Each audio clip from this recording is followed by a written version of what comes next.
Après la bicyclette, la voiture ou l'avion, c'est un nouveau moyen de transport pour une nouvelle destination touristique, la Lune. La société privée SpaceX va envoyer l'année prochaine 2 touristes dans l'espace qui feront des tours de Lune. Ils ont déjà payé une grosse partie de leur billet, dit SpaceX, sans dire combien ça coûte ni quels heureux milliardaires vont s'envoler. Avec les vols privés, plus besoin donc d'être un scientifique pour rejoindre la Lune. Ce qui est sûr, c'est que ce voyage touristique sera sans doute le plus cher de tous les temps et aussi le plus risqué. Cette fusée de SpaceX, par exemple, a explosé en septembre dernier.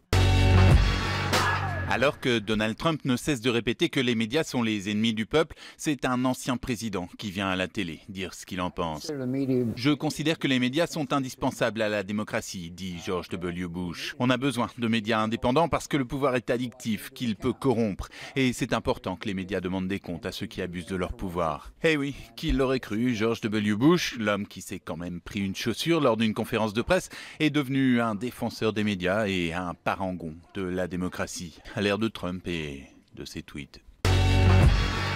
Ces peluches sur leurs nuages ont été prises en otage. Oui, parce que ce sont des cloud pets, autrement dit des doudous connectés. Sur une application, les parents par exemple envoient un message vocal ou une photo à la peluche. Et la peluche le délivre à l'enfant qui peut faire pareil de son côté et parler à la peluche pour qu'elle envoie des messages. Mais de vilains hackers ont volé les messages, les mots de passe et les photos des gentilles peluches. Et ont demandé beaucoup d'argent pour les restituer. Ils ont pris le cloud et c'est presque 1 million de messages et d'images en otage.